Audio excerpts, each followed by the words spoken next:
Hello दोस्तों, मैं आज आपको साइकोलॉजी के नोट्स उपलब्ध करवाने वाली हूँ जो बहुत ही इजी लैंग्वेज में रहेंगे। ये आपको ग्रेड फर्स्ट, सेकंड, थर्ड और रीट एग्ज़ाम में काम में आएंगे। तो चलिए शुरू करते हैं। मनोविज्ञान का अतीत बहुत लंबा है जबकि इतिहास बहुत छोटा है। यह कथन एबिंगहॉस का है। मनोविज्ञान दर्शन शास्त्र की शाखा मनादर्शन से अलग हुई। मनादर्शन शब्द का सबसे पहले प्रयोग अरस्तु ने अपनी पुस्तक डी एनिमा में किया है। मनोविज्ञान शब्द का प्रयोग रुडोल्फ गोर्कर ने अपनी पुस्तक साइकोलॉजिया में 1590 में किया। मनोविज्ञान के जनक अरस्तु हैं और मनोविज्ञान की जननी दर्शन शास्त्र है। साइकोलॉजी लैटिन भाषा का शब्द है जो साइको और लोगस दो शब्दों से मिलकर बना है। साइको का अर्थ है आत्मा, लोगस का अर्थ है अध्ययन, यानी कि आत्मा का अध्ययन। 16वीं सदी में प्लेटो, अरस्तु, डेकार्टे ने मनोविज्ञान को आत्मा का विज्ञान माना। 17वीं सदी में पेम्पोनोजी ने इसे मन और मस्तिष्क का विज्ञान माना। 19वीं सदी में William Wundt, William James vibes, James सली ने इसे चेतना का विज्ञान माना। 1879 में विलियम वुंट ने जर्मनी के लिप्जिंग नामक स्थान पर प्रथम प्रयोगशाला स्थापित की। प्रयोगात्मक मनोविज्ञान के जनक विलियम वुंट को माना जाता है। वर्तमान में लिप्जिंग विश्वविद्यालय को कार्ल मार्क्स विश्वविद्यालय के नाम से जाना जाता है।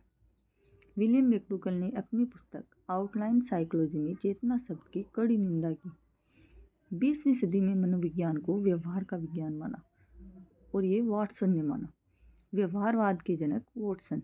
व्यवहारवादी वातावरण में अधिक विश्वास करते हैं जबकि वंशानुक्रम में कम करते हैं। वाटसन ने कहा कि तुम मुझे कोई भी बालक दे दो, मैं उसे वैसा बना सकता हूँ जैसा मैं बनाना चाहता हूँ। वुडवर्थ ने कहा, मनोविज्ञान ने सर्वप्रथम अपनी आत्मा का त्याग किया, फिर मन का, फिर चेतना का, और वर्तमान में यह व्यवहार की विधि के रूप में स्वीकार करता है। मनोविज्ञान की प्रमुख शाखाएं: सामान्य मनोविज्ञान, असामान्य मनोविज्ञान, तुलनात्मक मनोविज्ञान, प्रयोगात्मक मनोविज्ञान। प्रयोगात्मक मनोविज्ञान में नियंत्रित परिस्थिति में किया गया अध्ययन होता है। समाज मनोविज्ञान, बाल मनोविज्ञान या बाल विकास। बाल विकास या बाल मनोविज्ञान में गर्भावस्था से किशोरावस्था तक का अध्ययन किया जाता है। औद्योगिक मनोविज्ञान, किशोर मनोविज्ञान। प्रौढ़ मनोविज्ञान, विकासात्मक मनोविज्ञान। विकासात्मक मनोविज्ञान में गर्भावस्था से लेकर वृद्धावस्था तक का अध्ययन किया जाता है। शिक्षा मनोविज्ञान, पशु मनोविज्ञान, निदानात्मक, उपचारात्मक या क्लिनिकल मनोविज्ञान, इसमें समस्यात्मक बालकों का अध्ययन किया जाता है। परा मनोविज्ञान, ये सबसे आधुनिकतम शाखा है और इसमें उलझी हुई गुत्थियों पर चर्चा की जाती है।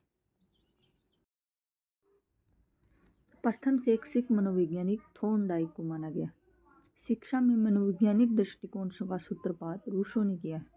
रूसो ने कहा है कि बालक एक पुस्तक के समान है जिसका अध्ययन प्रत्येक अध्यापक को करना चाहिए।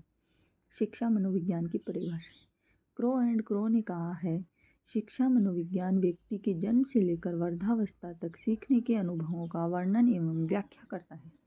स्किनर ने कहा है, शिक्षा मनोविज्ञान वह शाखा है जो मानवीय व्यवहार का शैक्षिक परिस्थितियों में अध्ययन करता है। स्किनर के दो और कथन हैं।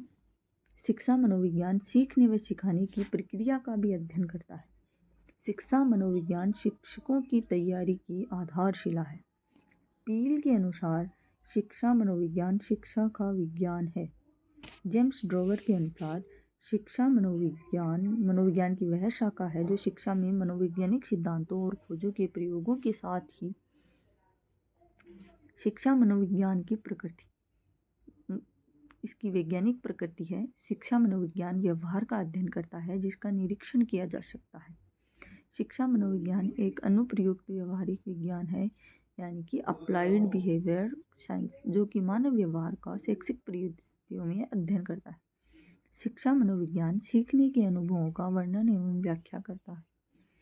शिक्षा मनोविज्ञान सकारात्मक विज्ञान है जो शिक्षा के कब, कैसे और कहाँ आदि प्रश्नों पर ध्यान केंद्रित करता है। शिक्षा मनोविज्ञान अतीत की अपेक्षा वर्तमान की घटनाओं के क्या और क्यों से संबंधित है। इसमें नियमों एवं सिद्धांतों का प्रयोग किया जाता है। इसके सिद्धांत सार्वभौमिक होते हैं। शिक्षा मनोविज्ञान के द्वारा भविष्यवाणी की जा सकती है।